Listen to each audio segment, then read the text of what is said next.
할렐루야, 반갑습니다. 우리 하나님의 말씀을 함께 찾아서 볼 건데요, 오늘의 하나님께서 우리에게 주시는 말씀은 마태복음 1장 18절에서 25절까지의 말씀입니다. 마태복음 1장 18절에서 25절까지의 말씀입니다. 이 본문은 제가 하나님의 말씀을 대언하는 의미로 제가 읽겠습니다. 그 이후에 우리 하이델베르크 요리문답이 많이 있는데요, 그 많은 글을 여러분들이 많이 읽어야 되기 때문에 제가 이 글은 제가 읽겠습니다. 하나님의 말씀입니다. 예수 그리스도의 나심은 이러하니라. 그의 어머니 마리아가 요셉과 약혼하고 동거하기 전에 성령으로 잉태된 것이 나타났더니 그의 남편 요셉은 의로운 사람이라 그를 드러내지 아니하고 가만히 끊고자 하여 이 일을 생각할 때 주의 사자가 현몽하여 이르되 다윗의 자손 요셉아, 내 아내 마리아 데려오기를 무서워하지 말라. 그에게 잉태된 자는 성령으로 된 것이라. 아들을 낳으리니 이름을 예수라 하라. 이는 그가 자기 백성을 그들의 죄에서 구원할 자이심이라 하니라. 이 모든 일이 된 것은 주께서 선지자로 하신 말씀을 이루려 하심이니 이르시되 보라, 처녀가 잉태하여 아들을 낳을 것이요 그의 이름은 임마누엘이라 하리라 하셨으니 이를 번역한즉 하나님이 우리와 함께 계시다 함이라. 요셉이 잠에서 깨어 일어나 주의 사자의 본부대로 행하여 그의 아내를 데려왔으나 아들을 낳기까지 동침하지 아니하더니 낳음에 이름을 예수라 하니라. 아멘. 성육신의 기적이란 제목으로 함께 하나님의 말씀을 나누어 보고자 합니다. 그 이전에 우리가 지난주에 살펴보았던 이제 하이델베르크 요리문답을 한번 복습하기를 원하는데요, 제가 질문을 드릴 테니 여러분들이 답을 해주시면 되겠습니다.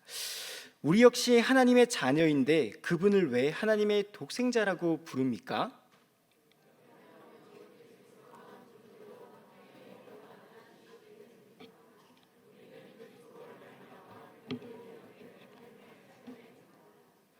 (34문입니다) 당신은 왜 그분을 우리 주라고 부릅니까?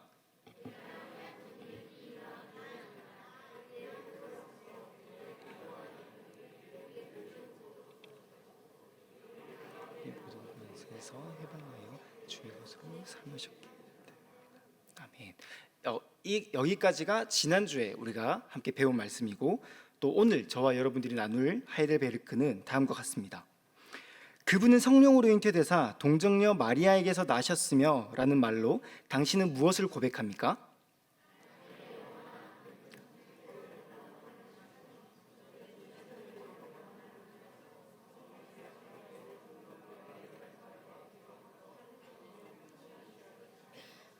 그래 또한 다윗의 참된 자손이 되고 모든 일에서 그의 형제들과 같이 되셨으나 죄는 없으십니다. (36문입니다) 그리스도의 거룩한 잉태와 탄생은 당신에게 어떤 유익을 줍니까? 그리스도는 우리의 중보자이심으로 잉태되고 출생할 때부터 가지고 있는 나의 죄를 그의 순결함과 온전한 거룩함으로 하나님 앞에서 가려줍니다. 아멘. 잘 읽어주셨습니다. 예수님이 이 땅에 오셨습니다. 예수님이 사람이자 하나님으로 이 땅에 오셨습니다. 그런데 그분이 오신 방법이 굉장히 독특합니다. 오늘 읽은 본문 말씀으로 예수님은 성령으로 잉태되어 마리아에게서 나셨다라고 말을 합니다. 이것은 마리아가 결혼을 하기 이전에 성령으로 아기를 배웠다라는 것을 의미합니다. 이것이 과연 사실일까요? 정말 이것이 과학적으로 그리고 의학적으로 말이 되는 것일까요? 솔직히 저는 처음 설교를 준비하면서 이것을 어떻게 성도님들에게 설득하지? 이것을 어떻게 합리적이고 논리적으로 성도님들에게 이야기하지? 라고 하는 그런 막막한 생각이 들었습니다. 그런데 조금 찾아보니까 저처럼 생각한 사람들이 있더라고요. 옛날부터 있었고, 그리고 근현대의 비평주의자들이나 합리주의자들이 저와 같은 생각을 했더라고요. 그래서 그들이 한 말이나 글들을 찾아봤는데 그러다가 그들 스스로도 합리적이지 못하다라는 생각에 제가 도달했습니다. 그게 뭐냐면 그들은 이렇게 말을 하는 겁니다. 성육신은 허구이다. 이게 여기서 성육신이 뭐냐면 신이신 하나님이 육체의 몸을 입고 이 땅에 왔다라는 것을 신학적인 용어로 성육신이라고 말을 합니다. 성육신은 허구이다. 고대 왕이나 신하처럼 기독교를 우월하게 나타내기 위해 허구나 신화의 요소를 넣은 것에 불과하다. 그러니까 그들은 기독교가 다른 종교들보다 우월하다라고 말을 하기 위해 그리스도의 탄생을 조작했다라고 지금 말을 하고 있는 것입니다. 이런 식으로 부활의 교리, 승천의 교리, 오병이어의 사건 등 모든 기적들을 똑같이 기독교의 우월성을 나타내기 위한 이제 그리스도인들의 어떠한 조작, 어떠한 속임수라고 말을 한 것입니다. 하지만 그렇진 않습니다. 왜냐하면 만약 예수님의 성육신을 비롯해서 성경에 나타난 많은 기적들이 정말 기독교를 유일하고 우월하게 만들기 위해 속임수에 불과했다면 많은 사람들이 예수님을 질투했던 그런 기사들을 왜 기록했을까요?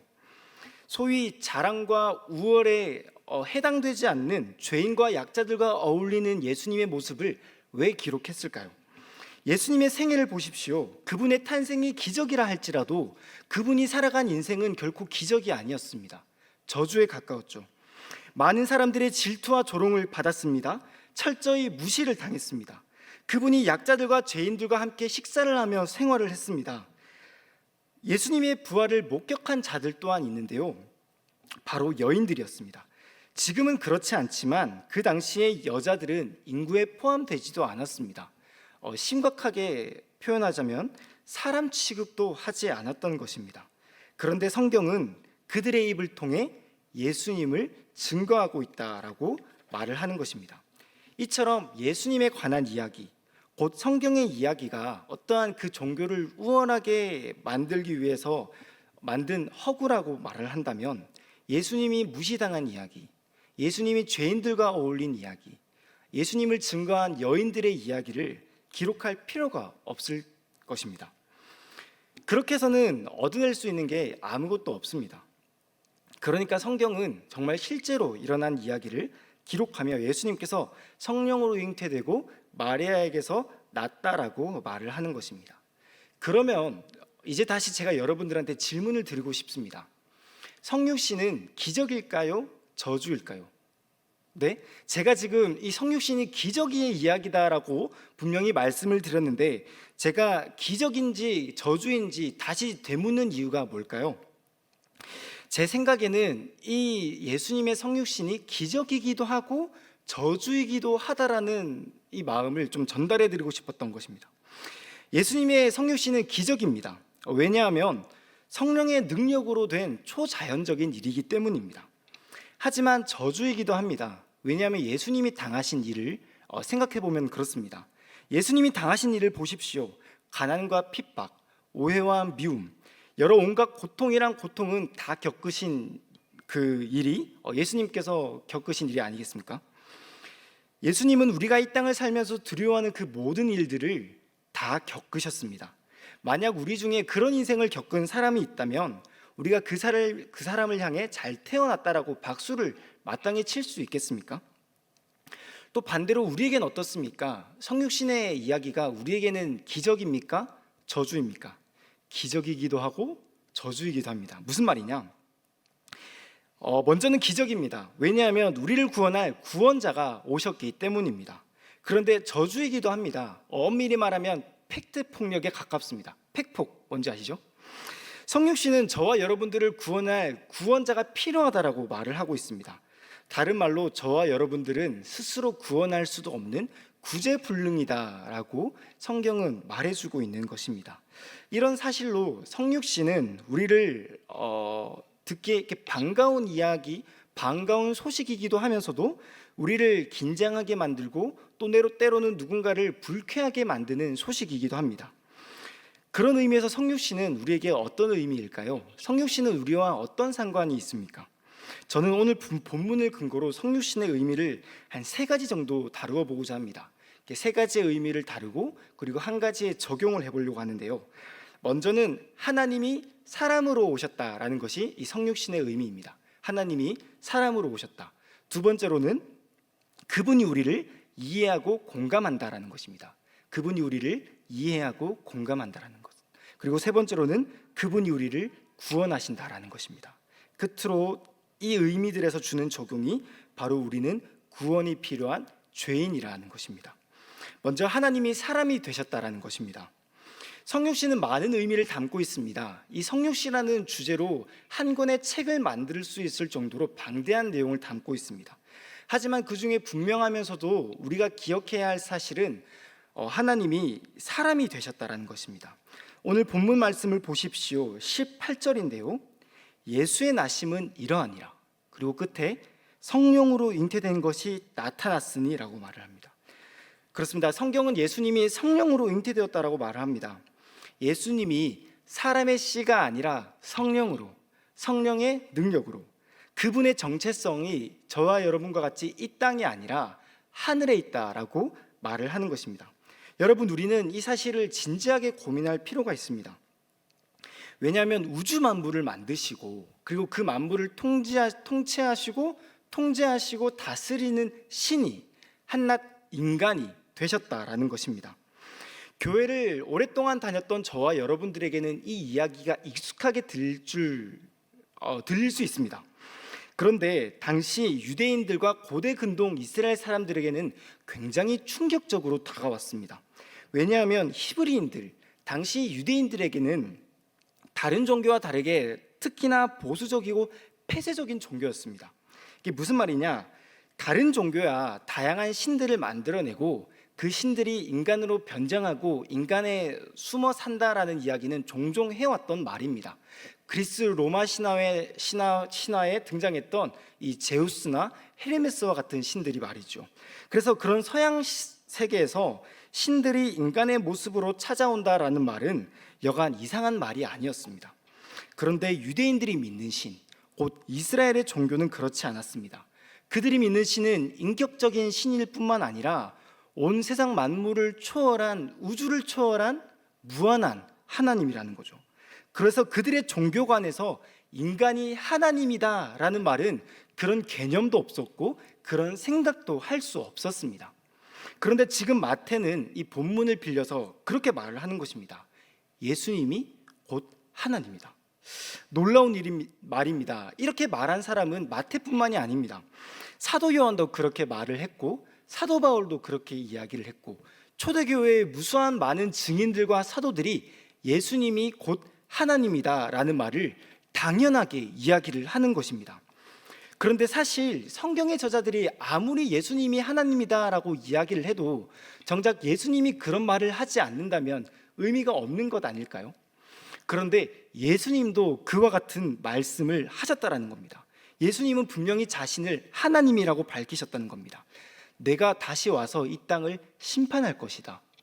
내 죄가 사하여졌다. 내가 곧 그니라.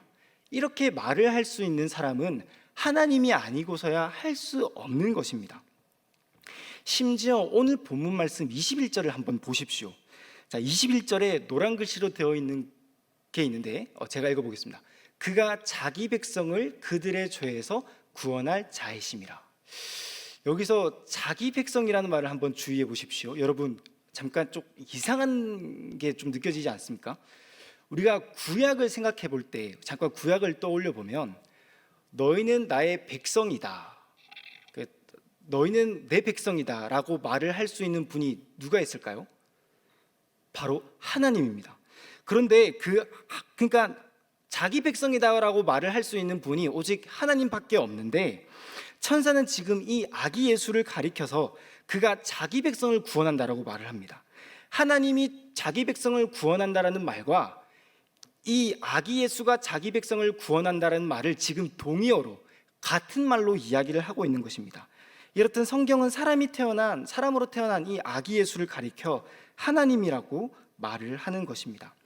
제임스 패커라는 조직신학 교수가 있습니다. 그분은 하나님을 아는 지식이라는 탁월한 책을 썼는데요, 꼭 여러분들이 한 번쯤은 소장해서 읽어볼 가치가 있는 책입니다. 그 교수가 예수님의 성육신에 관해서 훌륭한 표현을 했습니다. 한번 들어보십시오. 하나님이 인간이 되셨다. 신적 존재이신 성자가 한 유대인이 되셨다. 전능하신 분이 다른 모든 아이와 마찬가지로 먹을 것을 받아 먹어야 하고 기저귀를 차야 하고 말하는 법을 배워야 하는 어린아이, 누워서 빤히 바라보며 꼼지락거리며 시끄러운 소리를 낼 수밖에 없는 무력한 어린아이로 이 땅에 오셨다라고 말합니다. 여러분 보십시오. 예수님은 우리가 겪었던 어린 시절과 마찬가지로 하찮고 연약한 모습으로 오셨습니다. 하나님이 인간으로 오셨다는 것입니다. 이것은 우리를 놀라게 합니다. 왜 그럴까요? 저는 솔직히 예수님이 이 땅에 인간으로 오신 것이 좀 이해가 되지 않았습니다. 아니, 전능하신 하나님이 이 땅에 오신다면 이 나약한 죽어마땅한 인간이 아니라 다른 모양으로 다른 방법으로 올 방법이 무수히 많았지 않겠습니까? 그 목적이 바로 구원과 심판이라면 말입니다. 그러니까 나쁜 놈들은 다 사라져, 얏. 착한 놈들만 남아, 우리 꿈꾸는 교회 성도님만 남아, 얏, 휘, 휘리릭. 이렇게 하면은 정말 쉽지 않겠습니까?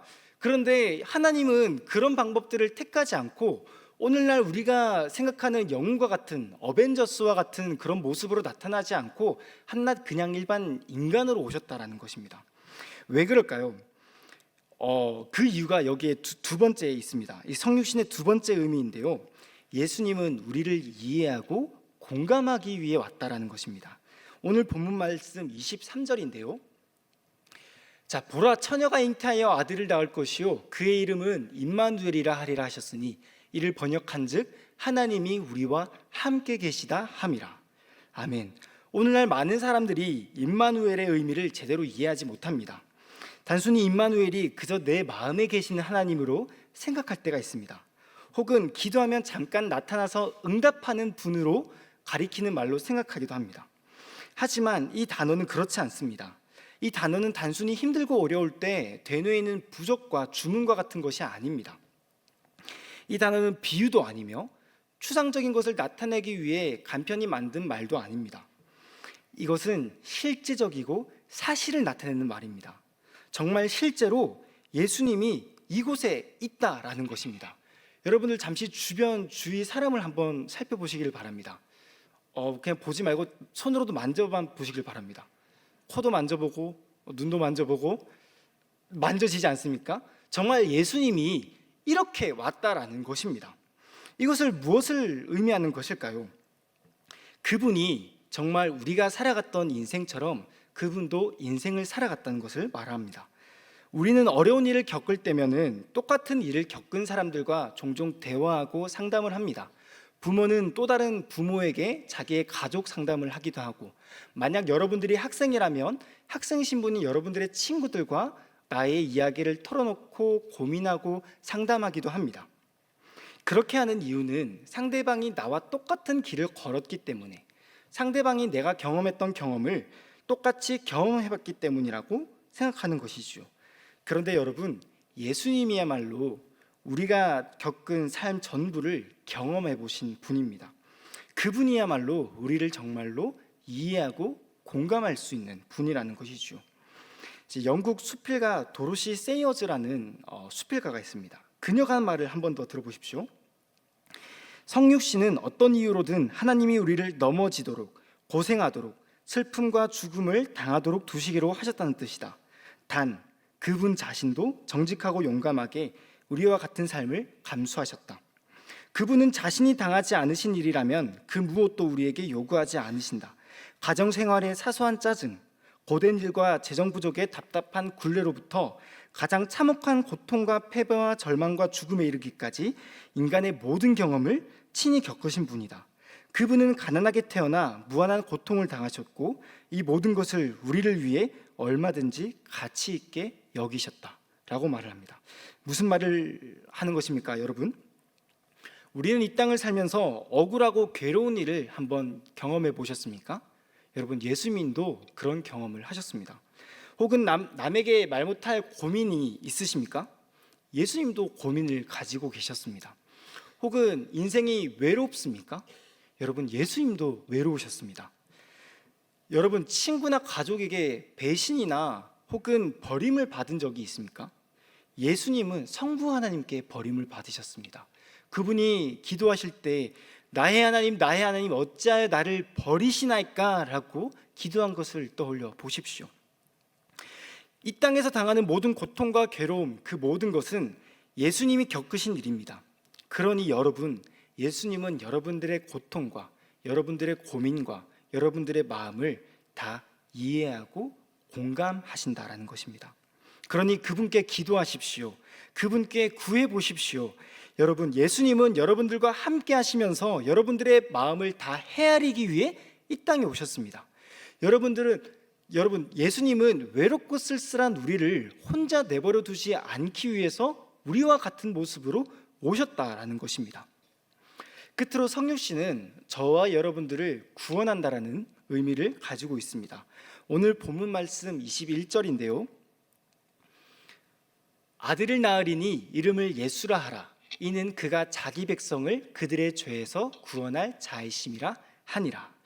여러분, 성육신의 놀라운 이야기가 여기에 있습니다.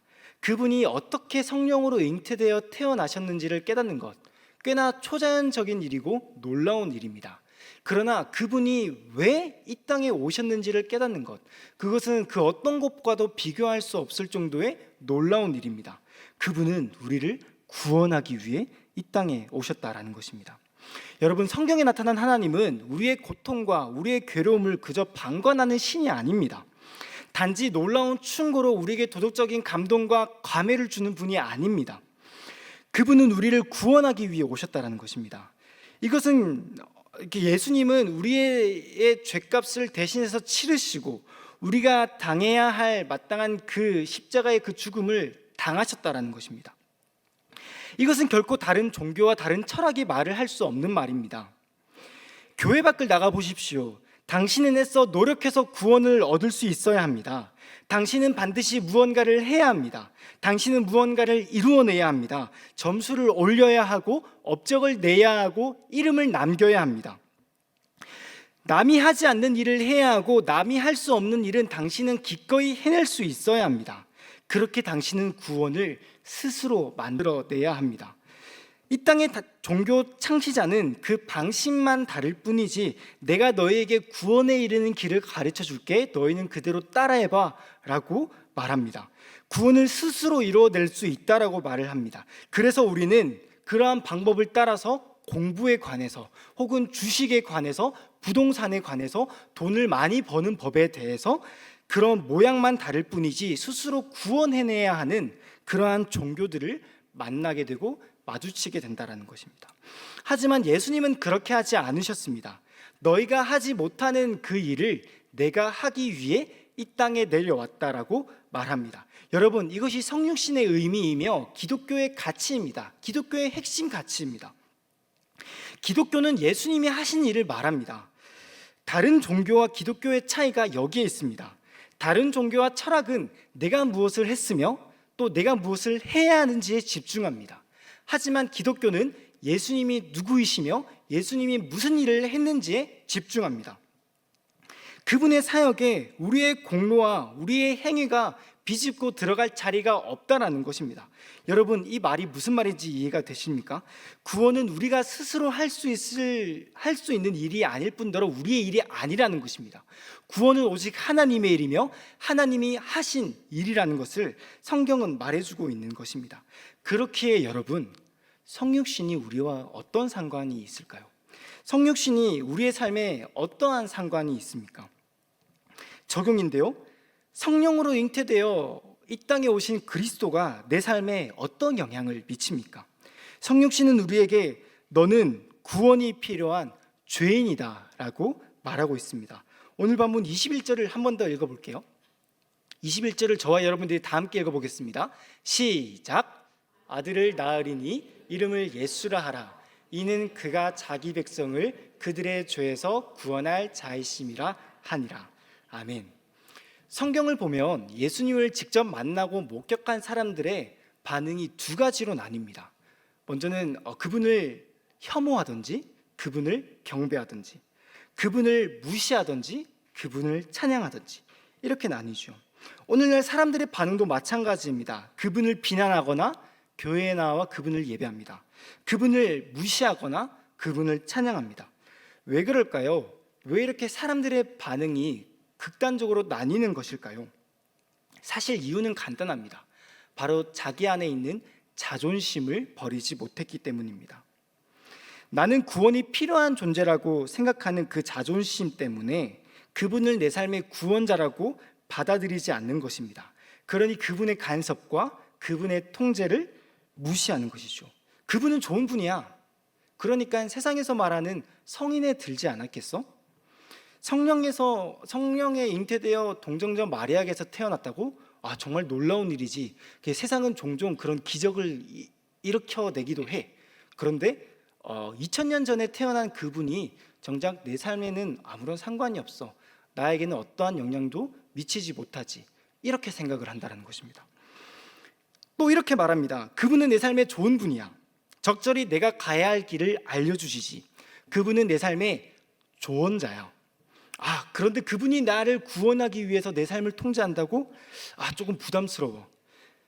그분을 원하지만 내 삶의 사적인 영역까지는 침범하지 않았으면 해.